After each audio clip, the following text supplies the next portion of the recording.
February is going to be insane the entire month, okay? I'm going to try to fit the full month astrology and what I think that means for the government all into one video. It will be long. Speed me up by 2. Okay, first we have on the 3rd, Uranus is going direct. Uranus rules revolution, innovation. It also rules technology. Okay, so that has to do with we're kind of in this edging energy where it feels like people know that a war needs to happen, but like nobody's willing to kick it off, right? So on the 3rd, that energy goes back outward instead of inward, and like things start moving again. And then by April, it will hit Gemini, and we're back into that energy that we had last summer. But that's also the planet that rules technology, so that's going to have to do with the AI battle too. Like that's going to be, the more we get heated up in revolution, the more they're going to be using AI and technology against us, okay? So then we go on the 5th, and then the 8th, we have Mercury and Venus doing a square with Uranus, because they're kind of staying together this whole time, which brings us, what's bringing us wet, cold weather, and also sore throats and things like that.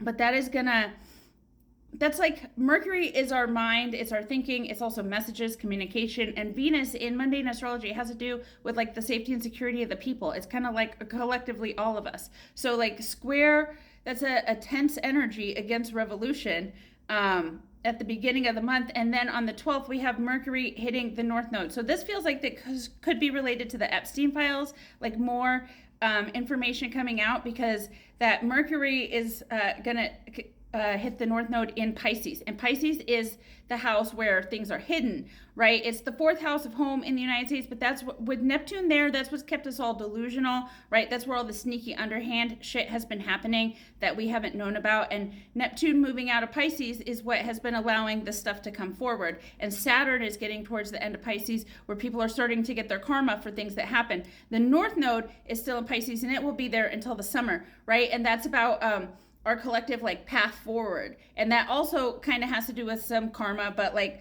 the direction that we are going in life, right? So Mercury conjunct North Node, that's like some type of message that like collectively will be important for us, and that is right after Mercury gets into its pre-retrograde shadow. So we will be coming back to that point in April. So again, a lot of these things are bringing us back to April, and then we have a lot of planets in Aries in April. So I do think, actually, I said before I didn't think April would be a big month, but it is going to be a big month looking into it. Okay, and then Sun is going to be square Uranus on the 15th of February, and that's the day after Saturn has moved back into Aries, okay? So Saturn is about to join Neptune, and we're going to have the Saturn-Neptune conjunction in Aries.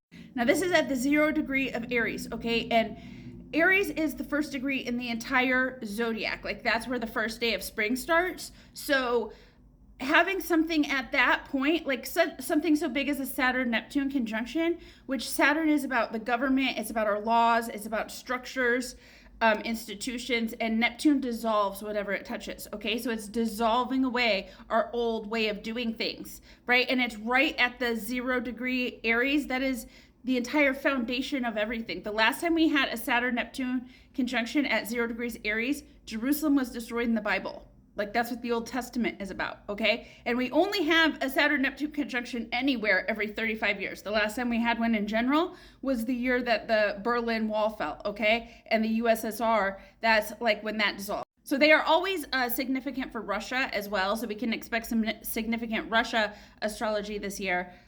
Really the whole world, okay? But then we will be we have the Sun square Uranus, so that's like us still in Aquarius, having some friction more towards that revolution. And then we have Mercury in a trine with Jupiter. Jupiter is an expanding energy, okay? And Jupiter is still retrograde over there in fucking Cancer, which is the 8th house of the United States, the house that involves taxes, okay? And any type of assets, shared resources. So any money that we're getting from the government is 8th house related, and it's also related to death. Okay, so Mercury in a trine with Jupiter there is like a big message, and in retrograde, I don't know that that's a good thing, okay? Because then Venus is conjunct the North Node the next day, and Venus has to do with our money, okay? And then we have the Saturn-Neptune conjunct, and Venus is conjunct the North Node the same day we have the eclipse, okay? So that is big energy. We get like some type of important message that has to do with our values, our foundation, or our money, or like our safety and security as a people. The same day we have our first eclipse in Aquarius since we have had Pluto in Aquarius, which, you know, Pluto only goes into Aquarius every 248 years. And the last time it was there was when we had the American Revolution, right? Like we just had our Pluto return. You know, people say empires last 250 years because a Pluto cycle is 248 years, right? The United States just finished its Pluto return, and Pluto moved into Aquarius like the week after the election, okay? And so that's the last time it moved in for good. It was retrograding in and out for a couple years. So this is the first eclipse that we've had in Aquarius, and it is also directly on the descendant for Donald Trump's chart, which is like his, you know, everybody's been seeing that as like a health event because that is usually like a really sensitive marker for health event, but that is also your relationship with other people. That could just be like everybody coming in and attacking him over the Epstein files, and it might not be related to his health at all. Like it could, because I've been saying it's hard to say because he is having little strokes in and out, but he is also getting like having people sneak at him with the Epstein files. So which one will be the one that actually takes him out of office? I don't know, but I expect him to be out at least by March, okay? Or like April. It looks really like April is when J.D. Vance is taking office, but I don't know like if there's an interim, you know, time period in there.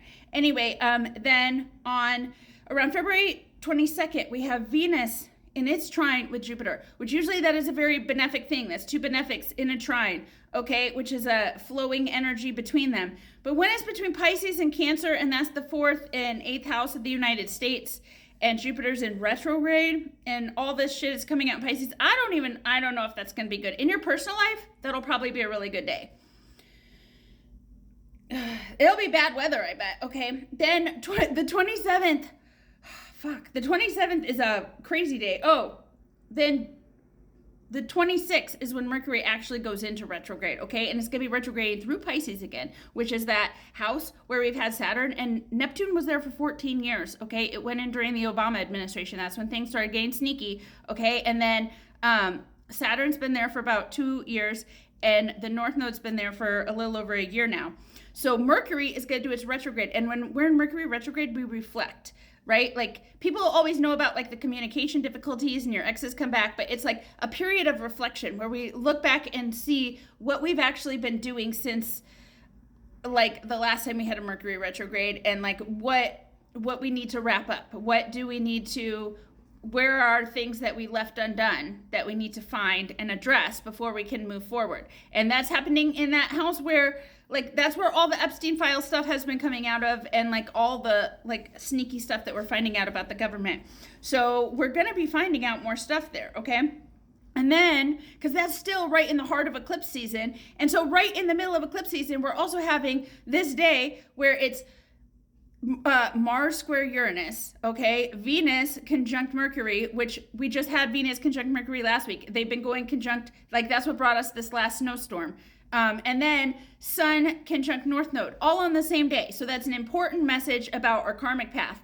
It's the people and some kind of message about the security of the people. And then Mars square Uranus, that is like people taking action towards revolution, okay? Because when we had the first Mars square Uranus, that was the No Kings protest. And then when we had Mars opposite Uranus, that's the last election day. That's the day that Mamdani got elected.